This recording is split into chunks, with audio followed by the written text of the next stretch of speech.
Witam serdecznie dzisiaj o poranku. Dokąd powinna spaść giełda, jeśli wycenicie ją fair? To jest temat przewodni tego wpisu. Oczywiście na samym początku zachęcam do subskrybowania, dodawania komentarzy i dawania lajków, jeżeli uważacie, że te materiały niosą dla Was jakąś wartość.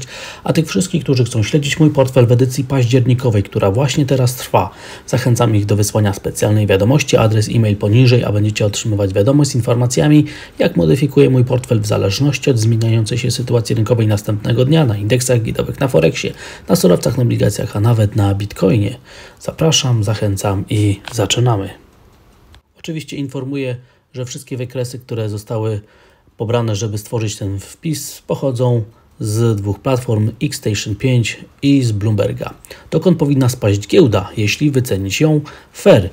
Ostatnie zawirowania na giełdach papierów wartościowych na Wall Street prowadzą do tezy o tym, że to spółki technologiczne teraz, ich wyniki dają nam spadki, próby wywołania nawrotu tendencji spadkowej na indeksach giełdowych i na pierwszym wykresie widzimy, jak bardzo duży jest wpływ i waga tych spółek technologicznych do tego, żeby ciągnąć indeks giełdowy S&P w dół, więc winna tego, że mamy do czynienia z korektą na indeksach giełdowych na Wall Street jest oczywiście ta tendencja na spółkach technologicznych i to widzimy na wykresie.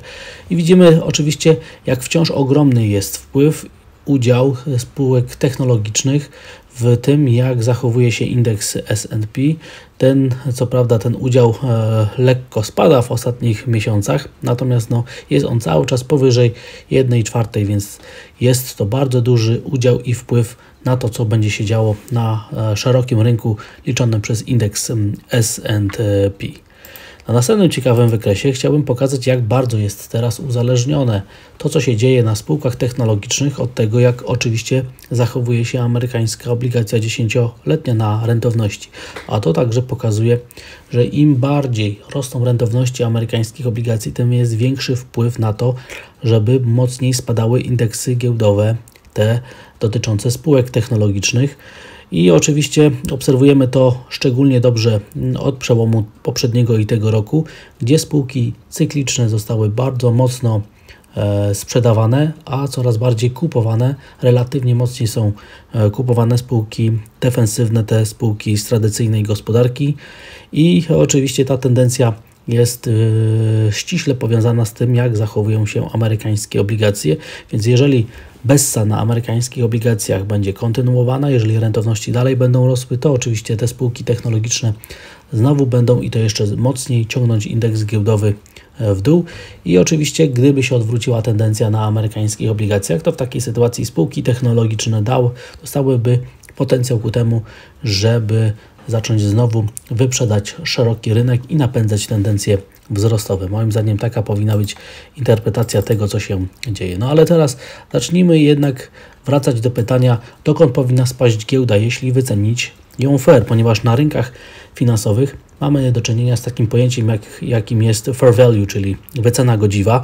Można ją wyliczyć, ale jak wiemy z praktyki inwestowania, bardzo rzadko różne instrumenty finansowe są wycenione fair. Praktycznie zawsze instrumenty finansowe, indeksy giełdowe, spółki, akcje są wyceniane albo powyżej swojego poziomu docelowego, czyli poziomu takiego fair value, czyli wartości godziwej, albo poniżej fair value, czyli poniżej wartości godziwej.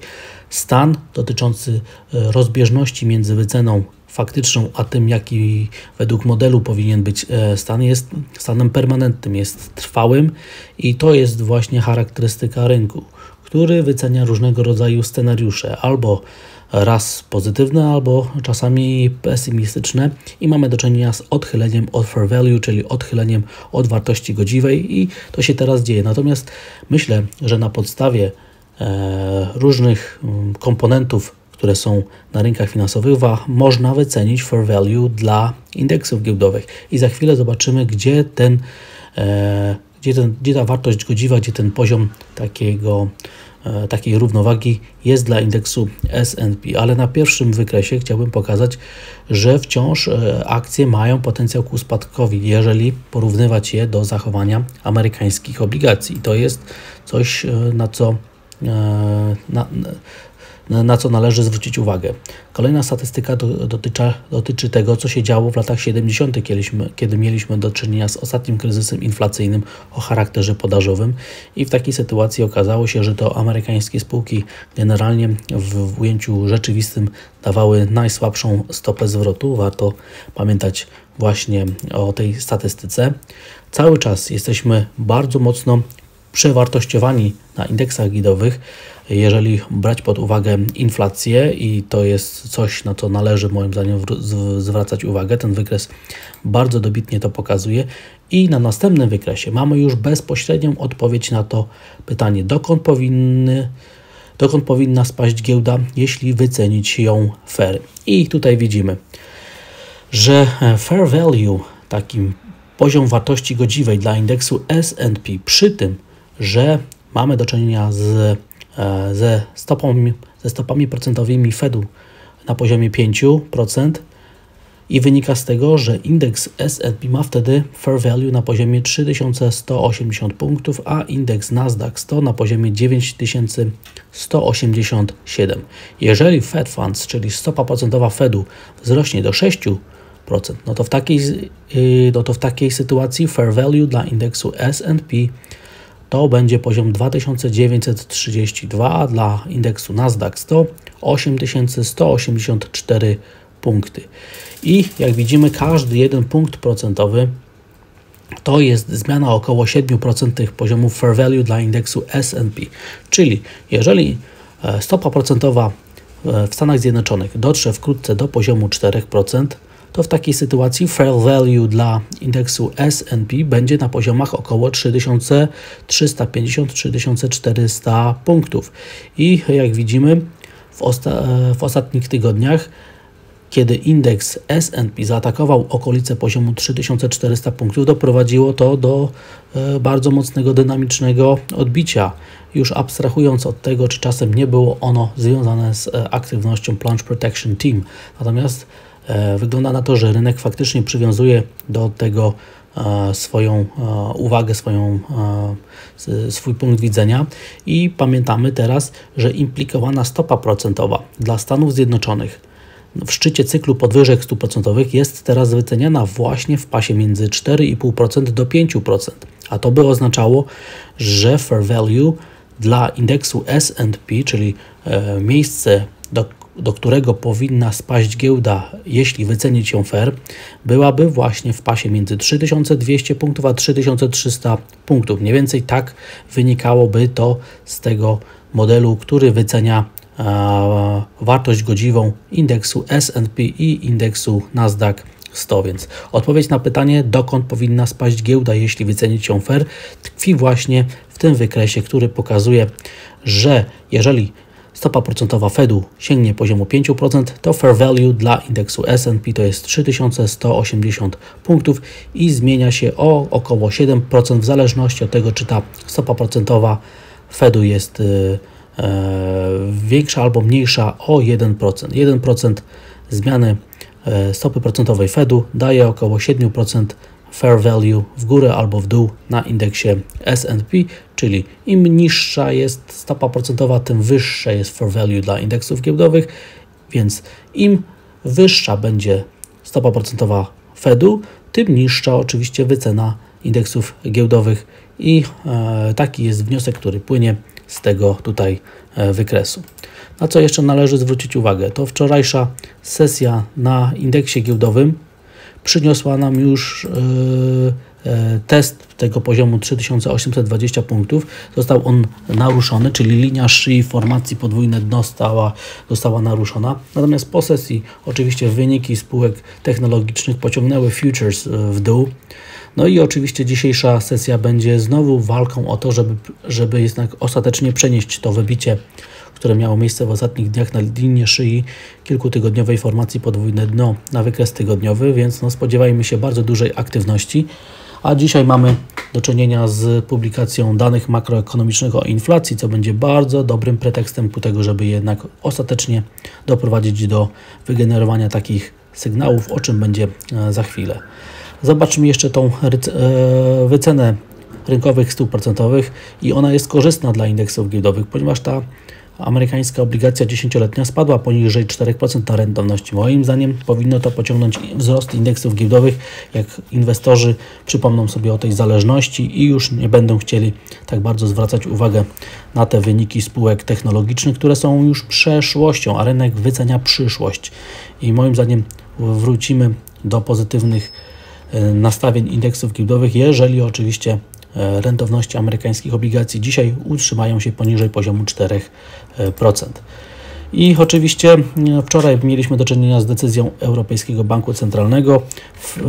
Prezes Lagarde wczoraj na konferencji prasowej generalnie nie powiedziała nic nowego, ale reakcją rynkową jest to, że niemiecka obligacja 10-letnia spada poniżej poziomu 2% na rentowności, więc niemieckie spółki także powinny reagować optymistycznie i spodziewam się kontynuacji wzrostów jednak na giełdach papierów wartościowych w Europie, zwłaszcza w Niemczech, w reakcji właśnie na to, co się dzieje. Niemiecka dwójka jeszcze bardziej pokazuje dobitnie, jak ładnie rynek zareagował na te wczorajsze słowa, traktując wypowiedzi prezes Lagarde gołębio, a nie jastrzębio, czyli mówiąc po ludzku, że ECB nie zamierza aż tak mocno podnosić stóp procentowych, jak jeszcze wcześniej zakładano. No i teraz zobaczmy te rynkowe prawdopodobieństwa, jaka jest implikowana stopa procentowa. I wygląda na to, że obniżyły się wyraźnie oczekiwania co do tempa podwyżek stóp procentowych i szczytu cyklu podwyżek stóp procentowych. Dla strefy euro widzimy, że rynek spodziewa się szczytu na poziomie 2,5%. Dla Stanów Zjednoczonych analogicznie także widzimy przesunięcie około 10 punktów bazowych w dół oczekiwań co do szczytu cyklu podwyżek stóp procentowych i widzimy, że jednak cały czas 4,75% to jest miejsce, które jest wskazywane, że stopy procentowe tam osiągną. I oczywiście wracając do odpowiedzi na pytanie, dokąd powinna spaść giełda, jeśli wycenić ją fair i gdyby rzeczywiście ta implikowana stopa procentowa sięgnęła poziomu 4,75%, to w takim wypadku odpowiedź na pytania fair value, gdzie mogłoby być wtedy dla indeksu S&P, jest w pasie między 3200 punktów a 3300 punktów. Jeszcze raz przypominam, indeks S&P tak reaguje na potencjalne zmiany stopy procentowej Fedu, a implikowana stopa procentowa sygnalizuje, że na wiosnę w drugim kwartale 2023 roku stopa procentowa osiągnie swoje apogeum szczyt cyklu na poziomie 4,75%. I dzisiaj oczywiście będziemy dyskontować ważne dane makroekonomiczne o inflacji. O inflacji dla Niemiec. Widzimy, że ona ma kontynuować tendencję wzrostową. To są dane za październik, więc bardzo mają duże znaczenie. Dane są o godzinie 14 i o godzinie 14:30 mamy dane o inflacji dla Stanów Zjednoczonych. Deflator PC to jest miernik, który jest szczególnie ulubiony przez Fed. Więc każda kontynuacja tendencji wzrostowej będzie oczywiście odebrana pozytywnie przez amerykańskiego dolara. Tak powinno być w teorii i w praktyce. Natomiast jak będzie rzeczywiście, to zobaczymy, czy sentyment jest faktycznie cały czas ku ryzyku. A sama dzisiejsza giełda w Azji po niższym otwarciu sygnalizuje presję popytową, więc oczekuję, że jednak nie jest jeszcze przekreślone to, czy te sygnały prowzrostowe na indeksie Nikkei zostaną utrzymane, dowiezione w tym wypadku na koniec miesiąca, na wykres miesięczny, ponieważ na wykresie tygodniowym jednak zamieszanie cały czas ma miejsce, a sam indeks DAX relatywnie lepiej się cały czas zachowuje. Testujemy teraz tą już prawie roczną linię trendu spadkowego, więc rynek w końcu będzie musiał wybrać, co zamierza dalej robić. Jej pokonanie będzie oczywiście jeszcze kolejnym zwiastunem siły i presji popytowej, a sam Bitcoin jako kryptowaluta wspierająca popyt na ryzyko, wracając jednak poniżej poziomu $20,500, nieco oddala perspektywę dalszych wzrostów, ale każdy powrót na ten poziom będzie moim zdaniem odczytany dzisiaj bardzo optymistycznie jako zachęta do kolejnej presji popytowej. I widzimy także zmiany na euro-dolarze. Tutaj walka o to, żeby ten parytet cały czas się obronił, trwa. Moim zdaniem dzisiejsza sesja i reakcja na dane o inflacji będzie dla nas bardzo znamienna, więc wniosek jest taki: utrzymanie tego dnia nad poziomem parytetu będzie bardzo optymistycznie zwiastował na perspektywy dla euro w końcówce tego roku, natomiast każde utrzymanie poniżej da jednak nadzieję na to, że tutaj rynek będzie próbował umocnić amerykańskiego dolara i oczywiście amerykański dolar będzie dzisiaj klasycznie reagował na zachowanie, na dane makroekonomiczne o inflacji, czyli im wyższa inflacja, tym większa presja na to, żeby te umocnienie krajowej waluty dalej wystąpiło. Patrzymy także na zachowanie dolar-jena, w tym wypadku wsparcie 146 się bardzo ładnie broni. Jest ono teraz wzmocnione przez średnią kroczącą, więc naprawdę jest coraz mocniejszym wsparciem. Obserwujemy także, jak zachowuje się rynek samego jena japońskiego i w tym wypadku widzimy, że jest coraz więcej osób, które liczą na to, że jen będzie się umacniał. Rynkowe stopy procentowe plus amerykański dolar, jego siła albo słabość, to jest oczywiście także czynnik sprzyjający ruchom na cenie złota. W tym wypadku jednak znowu utrzymujemy się blisko linii szyi formacji podwójny szczyt o dwuletniej historii, więc walka cały czas o ten poziom trwa. Optymistycznie jest jednak na miedzi, która nie jest w stanie wrócić poniżej linii trendu spadkowego. To jest dobra informacja dla ryzyka. I oczywiście dobrą jest także to, że cena ropy naftowej rośnie. Być może będziemy wkrótce znowu testować poziom $90. I czas na polskie aktywa, ponieważ rentowności polskich obligacji cały czas spadają, utrzymujemy się poniżej 8%, to jest dobra informacja, kształt świecy tygodniowej będzie zachęcał do polskich obligacji. No i oczywiście tak, że najlepsze, najmocniejsze sygnały pro polskie aktywa płyną z rynku walutowego. Wygląda na to, że dowieziemy na wykresie tygodniowym siłę polskiej waluty w tym tygodniu. Euro złotym i na dolar złotym te sygnały będą jednoznaczne, zachęcające do tego, żeby wieścić aprecjację krajowej waluty. No i oczywiście, gdyby patrzeć na zachowanie rynku ryzyka w skali globalnej poprzez pryzmat złotego, zachowania polskich aktywów, to widać, że jednak ten popyt na ryzyko stara się szukać stopy zwrotu na rynkach emerging markets, a to jest dobra wiadomość i dobry prognostyk na to, co się może wydarzyć w końcówce tego roku. No i oczywiście, jeżeli dzisiaj indeks WIG20 zakończy tydzień nad poziomem 1500 punktów, to sygnały o bardzo mocnej presji na polskie akcje będzie dowieziony na wykres tygodniowy. W takiej sytuacji rajd Świętego Mikołaja powinien tutaj trwać. Jestem bardzo ciekawy, jak zareaguje giełda warszawska na cofnięcie na indeksie S&P, ponieważ jeżeli takiej reakcji nie będzie, będzie to naprawdę świadczyło o sporej sile polskich akcji i ochoty na to, żeby wywołać jakąś większą tendencję wzrostową. Także zobaczymy, dokąd powinna spaść giełda, jeśli wycenić ją fair.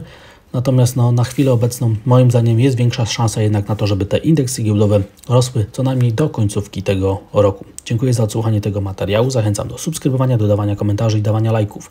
Jeżeli uważacie, że te materiały niosą dla Was jakąś wartość, a tych wszystkich, którzy chcą śledzić mój portfel w edycji październikowej, która właśnie teraz trwa, zachęcam do wysłania specjalnej wiadomości. Adres e-mail poniżej, a będziecie otrzymywać wiadomość z informacjami, jak modyfikuję mój portfel w zależności od zmieniającej się sytuacji rynkowej na indeksach giełdowych, na Forexie, na surowcach, na obligacjach, a nawet na Bitcoinie. Zapraszam, zachęcam, życzę pięknego, słonecznego dnia i wielkiej stopy zwrotu. Pozdrawiam.